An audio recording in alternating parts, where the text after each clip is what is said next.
Հաղորդման գործընկեր Յասաման ռեստորան։ Կան հիվանդություններ, որոնք ընթանում են լուռ, աննկատ եւ արտահայտվում արդեն խորացված փուլերում։ Այդպիսի հիվանդություններից է օստեոպորոզը։ Այն պաշարը ոսկրային, որը որ մենք պիտի լրացնենք, ինքը պիտի լրացվի մինչև 30 տարեկան։ Միև չէ, որ դեղերից կարող է օստեոպորոզ առաջանալ։ Մենք ունենք բավականին շատ դեղորայք, որոնք կարող են առաջացնել օստեոպորոզ։ Երբ մարդու հասակը նվազել է, ցածր է ավելի, մոտավորապես 3-4 սանտիմետր։ Այո, դա առաջին նշանն է, եթե ցածր է, հասակը նվազում է 3 սանտիմետրից ավել, արդեն դա նշան է, որ պետք է հետազոտվել։ Վաղուց ապացուցված է, որ այն կանայք,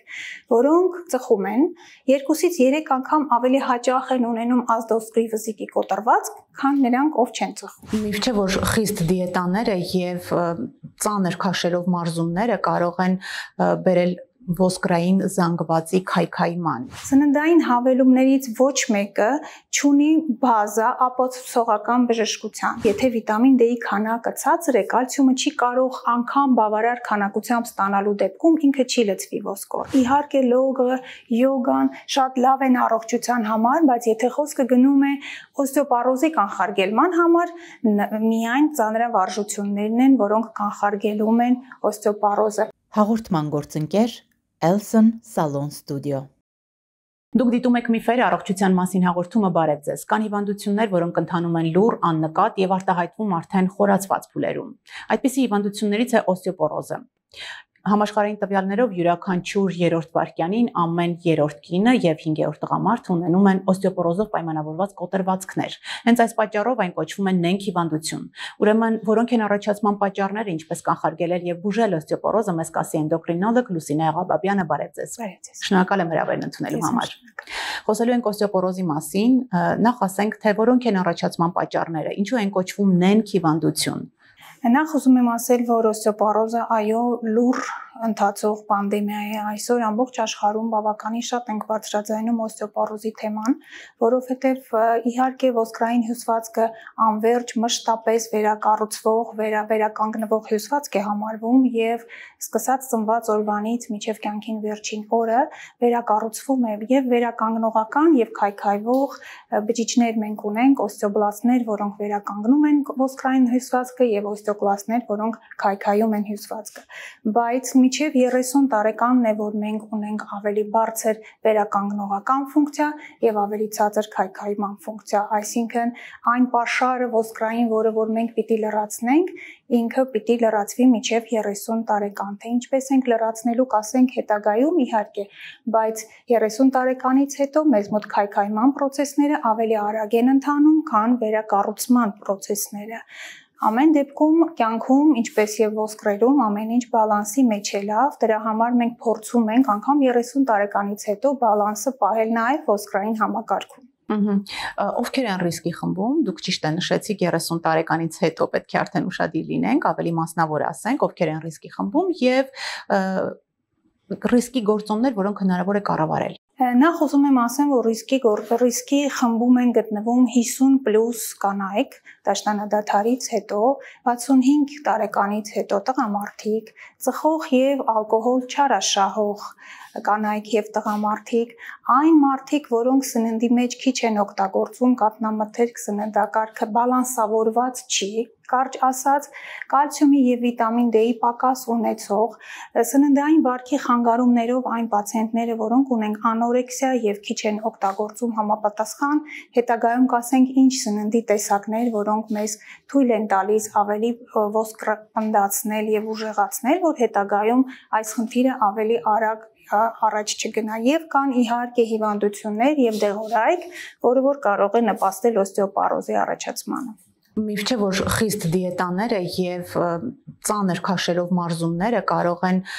բերել ոսկրային զանգվածի քայքայման, կարող են նիհարել ոսկրային զանգվածի հաշվին։ Իհարկե, միֆ չէ, մենք վերջերս շատ ենք հանդիպում նման խնդրին բախվում ենք, որովհետև շատերը ուզում են քաշ նվազեցնել շատ արագ, մարզադահլիճներում, արագ փորձում են ցածր կալորիաներով սնունդ օգտագործել մարզիչների ուղղորդմամբ։ Կարծում եմ 1000-1200 կալորիայից ցածր են օգտագործում եւ ոչ բալանսավորված եւ սպիտակուցի քանակը նվազում է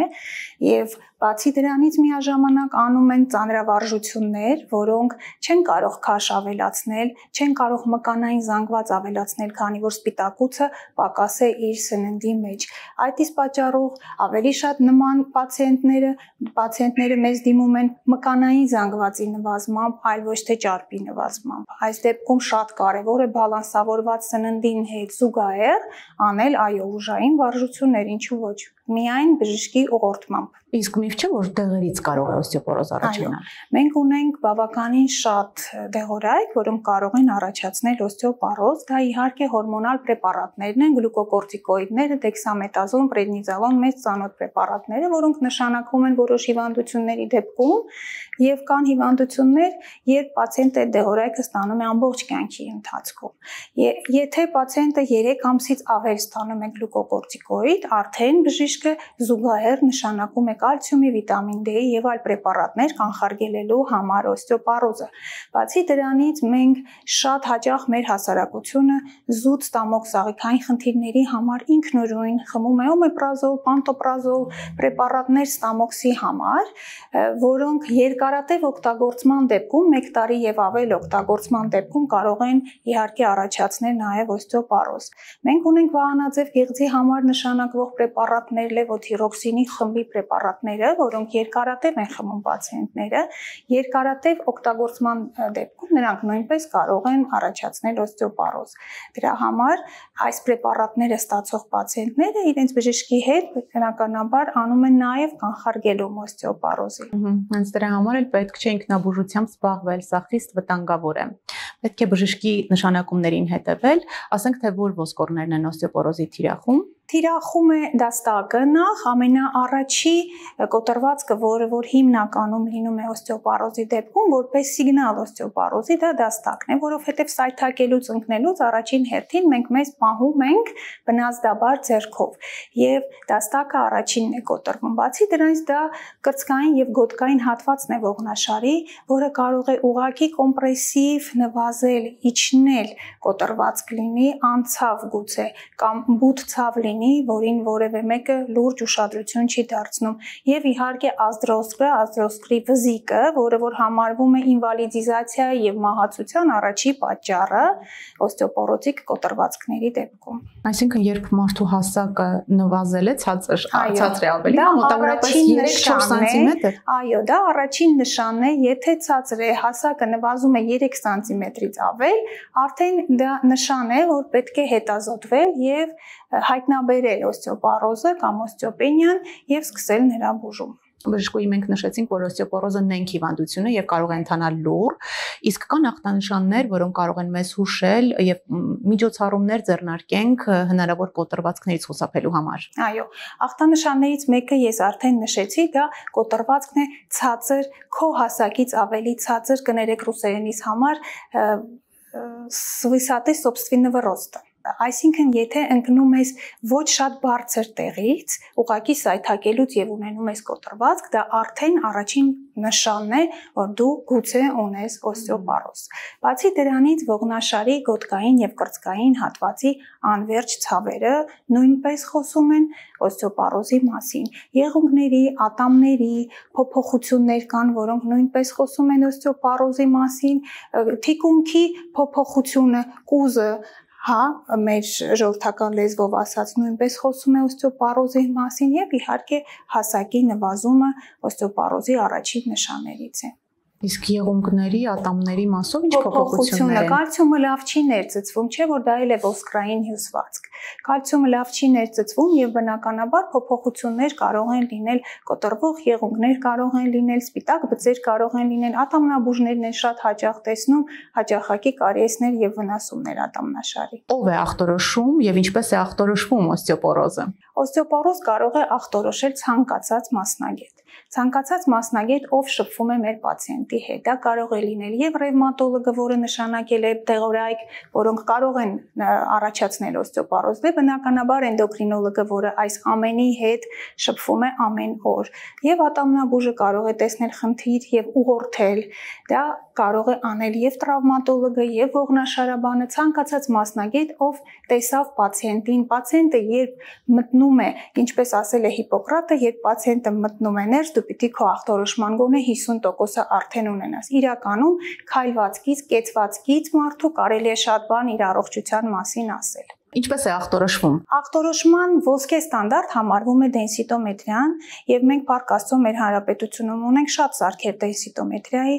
դա հետազոտություն է, որը անվնաս է, գրեթե ռենտգեն հետազոտություն է, ոչ ինվազիվ, տևում է 5-ից 10 րոպե հետազոտությունը եւ ճշգրիտությունը 99% է։ Այս հետազոտությունը տալիս է մեզ խտությունը ոսկրային, այսինքն միկրոարխիտեկտոնիկան ինչքանով է վնասված ոսկրի եւ ըստ այնը, ըստ նրա մենք ունենք նորմալ ոսկրային խտություն, նվազած թե արդեն քայքայված ոսկրային խտություն ըստ այնը նշանակվում է բուժվում, կախված նրանից, թե որ ստադիայում է գտնվում մեր պացիենտը, բայց բացի դրանից կա շատ հեշտ տարբերակ, այն մարզերը, որոնք չունեն դենսիտոմետր կամ այն մարդիկ, որոնց հարմար չի գնալ դենսիտոմետրիայի,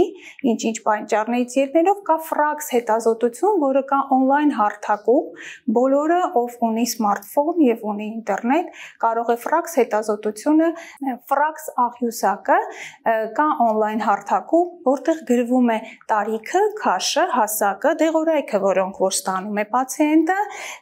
գրվում է ինչ կոտրվածքներ ունի իր անամնեզում արված եւ ֆրաքսը ձեզ տալիս է տոկոս։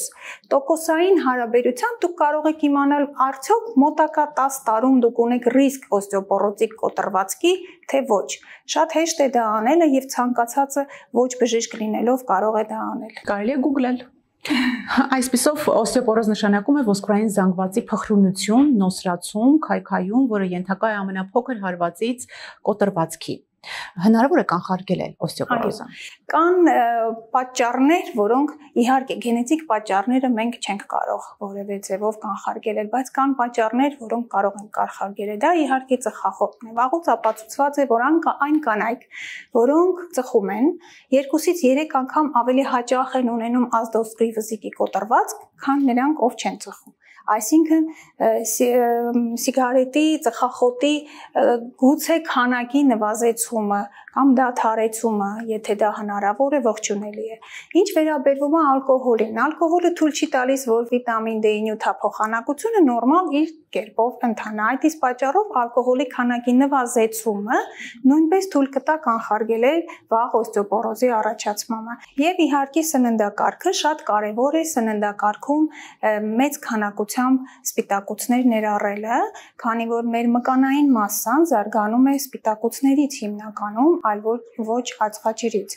Բայց ցավոք սրտի ես ինչպես տեսնում եմ մեր դպրոցներում, ինչ է կատարվում մեր դպրոցների բուֆետներում, արագ սննդի կետերում ավելի շատ ածխաջուր է, քանի որ երեխաները արագ պիտի հասցնեն սնվեն եւ շարունակեն իրենց դասոցությունը, նրանք գնում են ածխաջրով են սնվում։ Այսինքն գոնե տան պայմաններում կարելի կազմակերպել բալանսավորված ճիշտ սպիտակուցներով լի սնունդ երեխայի համար։ Բացի դրանից շատ կարևոր է կաթնամթերքը, կաթնաշոռը, ընդեղենը, ձկնեղենը, այն ամենը, ինչ պարունակում է մեծ քանակությամբ կալցի եւ պարունակում է վիտամին D։ Այսինքն մինչեւ 30 տարեկան մենք հավաքում ենք մեր բանկը, մեր ոսկրային բանկը, pašարը հավաքվում է մինչեւ 30 տարեկան եւ այդ տարիքում է մինչեւ 30 տարեկան է պետք բավարար քանակությամբ կալցի ոսկրային զանգվածը ձևավորելու համար, քանի որ 99%-ը մեր կալցիումի գտնվում է հենց ոսկրային զանգվածում։ Բացի դրանից 30 տարեկանից հետո նույնպես անհրաժեշտ է սպիտակուցներով հարուստ սնունդ օգտագործել, քանի որ մեր մկանային զանգվածը հիմնականում սպիտակուցներից է կառուցված, իսկ մեր ողնաշարը եւ ոսկրային զանգվածի առողջությունը կախված է մկանային զանգվածից, ճիշտ կառուցված մկանային զանգվածից։ Ինչ է լինում 30 տարեկանից հետո։ 30 տարեկանից հետո քայքայման process-ները գերազանցում են եւ վերականգնողական process-ները շատ ավելի դանդաղ են գնում։ Այդ իսկ պատճառով շատ կարեւոր է 30 տարեկանից հետո եւ բալանսավորված սնունդը ճիշտ պահելը եւ ֆիզիկական ակտիվությունը եւ ալկոհոլի եւ սուրճ եւ ծխախոտի հարցը ճիշտ կազմակերպելը։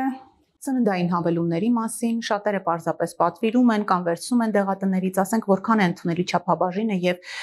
արդյոք դա այն է, ինչ մենք ցանկանում ենք ստանալ կամ անհրաժեշտ է օրգանիզմին։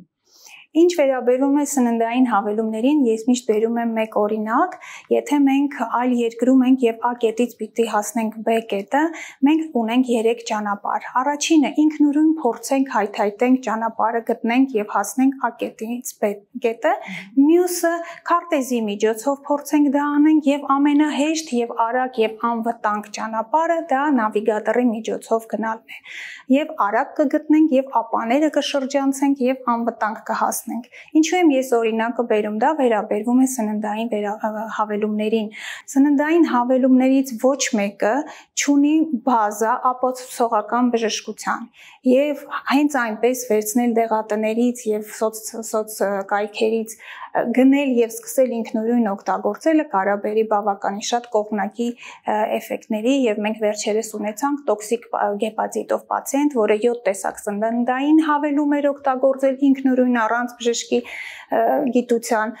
Ուզում եմ ասել եւ նույն կալցիումը, որը որ նշանակվում է, պիտի անի բժիշկը։ Ինչու? Որովհետեւ կալցիումը մի քանի աղերի տեսակով է լինում։ Նույն դեղատանը լինում է կարբոնատ, ցիտրատ, ֆոսֆատ, ուրատ, տարբեր տեսակների կալցիումի հավելումներ ունենք։ Արդյոք այս պացիենտին որ տեսակն է անհրաժեշտ։ Կարբոնատի 40%-ը ներծծվում է, բայց ինքը լավ փորկապություն կարող է առաջացնել։ Ցիտրատի 20%-ն է ընդամենը ներծծվում, բայց նա փորկապություն չի առաջացնում եւ այլն։ Ուզում եմ ասեմ, անգամ հավելումը պիտի բժիշկը գրագետ ձևով հաշվի առնելով մյուս սոմատիկ հիվանդությունները պացիենտի նշանակի։ Բացի դրանից մեզ անհրաժեշտ է մոտավորապես 1000-ից 1200 միլիգրամ կալցիում օրական չափաբաժին,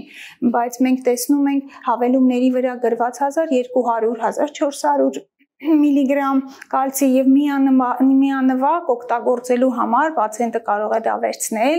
եւ խմել, արդյոք դա կներծծվի։ Վաղուց ապացուցվել է, որ կալցիումի ընդամենը 500 միլիգրամն է միանվագ օգտագործվելու դեպքում ներծծվում, մնացածը չի ներծծվում։ Այդ իսկ պատճառով, եթե բժիշկը ձեզ նշանակում է 1000 միլիգրամ, նա ձեզ տալու է 500 միլիգրամից 2 անգամ, որ ներծծման խնդիրներ չունենանք։ Հիմա դուք խորհուրդ չեք տալիս դեղատնից վերցնել Ես խորհուրդ եմ տալիս միայն բժշկի խորհրդով նշանակումները արվի անգամ հավելումներին վերաբերող հարցեր։ Շատ լավ։ Սուրճը կալցիում ոսկորներից հանում է, թե սա միֆ է։ Այո, սա միֆ չէ։ Սուրճը շատ օգտագործելու դեպքում իհարկե կալցին ոսկորներից հանում է, բայց երկու չափաբաժինը իհարկե թույլատրելի է։ Այն մարդիկ, որոնք շատ են սուրճ սիրում, իրենց թույլ է տրվում խմել սուրճը սլիվկի կաթ ավելացնելով եւ իհարկե այդ մարդիկ պիտի իրենց սննդակարգի մեջ կալցիումի օգտագործումը շատացնեն։ Դա կաթնաշորն է, դա կաթնամթերքն է, դա անդեղենն է, ձկնեղենն է, այն ինչի մեջ կալցիումը շատ է։ Միֆ չէ, որ ֆիզիկական ակտիվությունը երկրորդ հզոր միջոցն է օստեոպորոզի կանխարգելման եւ սա վերաբերվում է թե երիտասարդներին, թե մեծահասակներին։ Այո, միֆ չէ, ֆիզիկական ակտիվությունը կանխարգելիչ շատ լուրջ միջոց է, բայց ես ուզում եմ ասեմ, որ մենք ունենք հետազոտություն գրագետ, լուրջ բրիտանական հետազոտություն արված, որտեղ ասվում է, որ իհարկե լոգը, յոգան շատ լավ են առողջության համար, բայց եթե խոսքը գնում է օստեոպորոզի կանխարգելման համար, միայն ծանրավարժություններն են, որոնք կանխարգելում են օստեոպորոզը։ Նորից եմ ասում, ուժային վարժությունները ճիշտ բալանսավորված սպիտակուցով լի սնունդի պարագայում են իրենց օգուտը տալիս, հակառակ դեպքում կարող են բերել օստեոպորոզի զարգացման։ Հետաքրքիր է ուժային վարժությունները հոսքը կալցիումի դեպի ոսկոր շատացնում են։ Այո։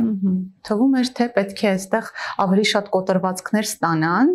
դա տեղի կունենա, եթե սպիտակուցներով հարուստ սնունդ չեն օգտագործել։ Թույլ չենք տալիս ուժային վարժությունների, ինչ որ մի քանակ կա, որը որ թույլ չի տրվում մեծահասակներին, ծերերին, որոնք արտահայտված օստեոպորոզ ունեն։ Դա իրենց չի վերաբերվում, ես որպես կանխարգելիչ միջոց եմ ասում։ Որպես կանխարգելիչ միջոցառում սա օգնում է, որովհետև սննդի հետ հավասար պիտի լինի ֆիզիկական ակտիվություն, որպեսզի մենք կառողջացնի մեր ոսկրը։ Շատ լավ։ Երրորդ հզոր միջոցը օստեոպորոզի կանխարգելման վիտամին D-ի ընդունումն է։ Մենք գիտենք, սա այն վիտամինն է, որը թերևս բժիշկները բոլորը միակարծիք խորհուրդ են տալիս վերցնել դեղատներից, մնացած վիտամինների դեպքում ասում են սննդով լրացրեք, հա, ավելի շատ։ Ինչ կասեք վիտամին D-ի մասին։ Վիտամին D-ն իհարկե ինքը անաբոլիկ ստերոիդ հորմոն է համարվում, վաղուց որպես վիտամին մենք իրեն չենք ընկալում, ինքը բոլոր տեսակի նյութափոխանակության փուլերում մեզ անհրաժեշտ է եւ ծնված պահից սկսած երեխայի եւ կյանքի վերջին տարիներին։